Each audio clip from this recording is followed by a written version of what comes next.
Hey there, it's Elizabeth in Paris. I'm on the Quai of the Seine. That's Pont Neuf. I've got my bike. Can you see? I've got my bike.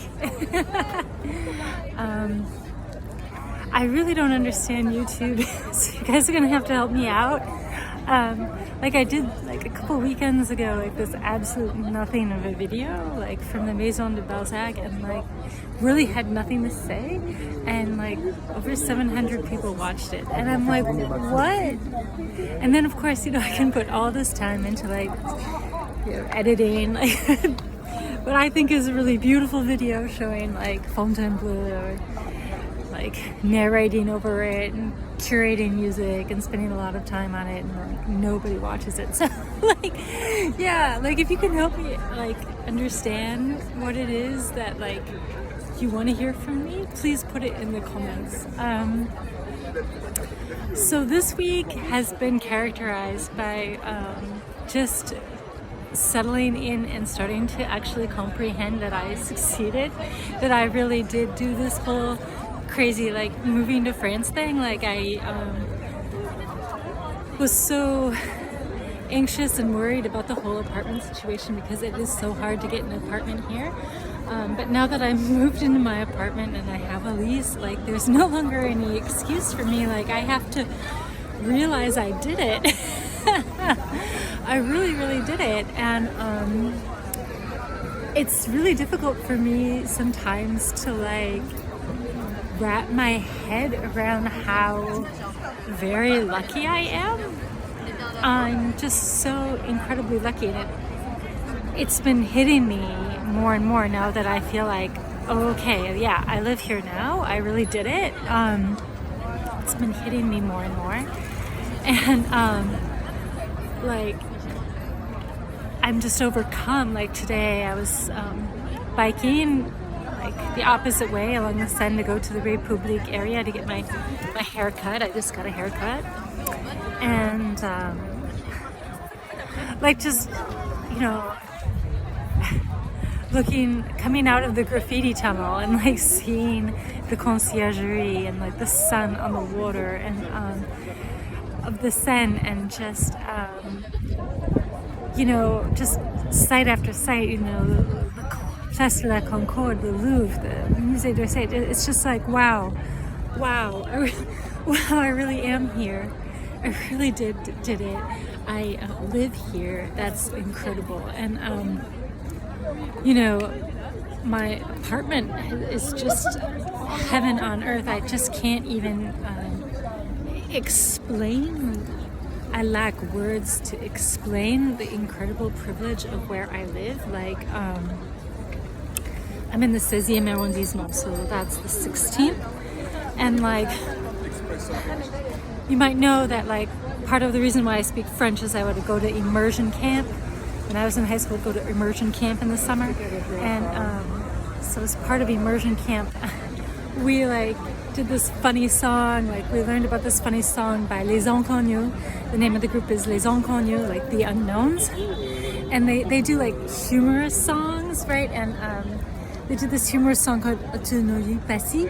And it's humorous because it's all like from the point of view of somebody who lives in these like incredibly posh neighborhoods, but who thinks that they're like still like a victim, and like, so like one of the lines is like Autonomie Passy, Teleno Toto Ghetto, like that's our like ghetto, and like so in my head, like these neighborhoods, Autonomie Passy, like they were always like this mythical like posh place, and like, hello, where do I live now?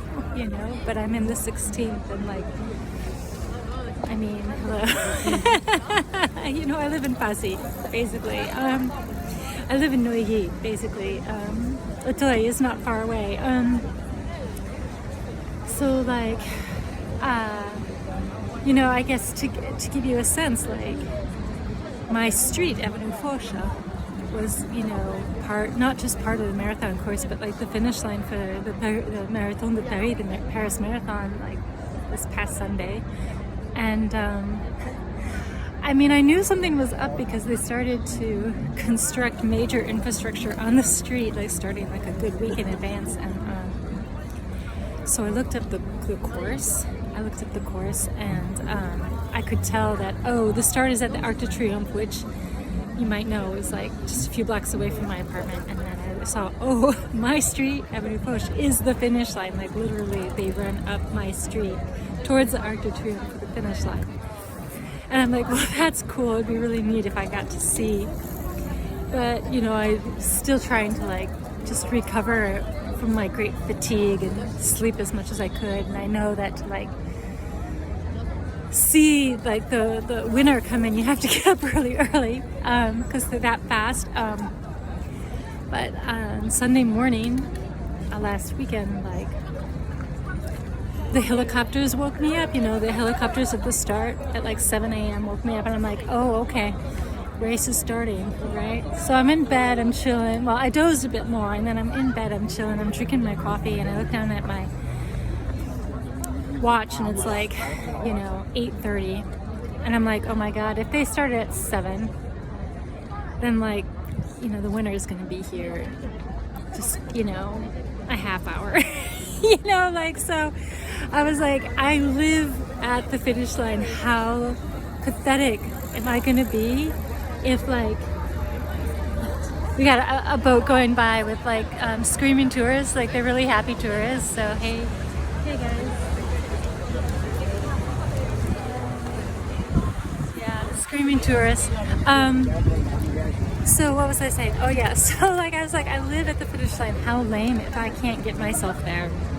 So I didn't even get dressed. I just like figured, well, no one can really tell if I wear my coat. So I just put on my coat and like threw on a scarf. I was still wearing my pajamas and just like stumbled out of my building.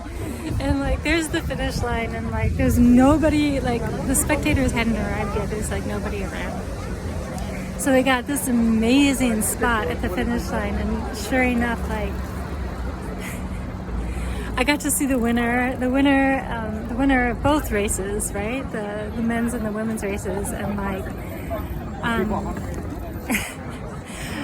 I was like standing with some spectators, and there was one spectator who like likened the street where I live to Central Park. You know, I mean, I'm just trying to give you a sense of like the incredible privilege of where I live, right? That it's a very special place, and I'm just speechless still a lot of the time. Just speechless. So I'm so damn lucky. I'm just so damn lucky.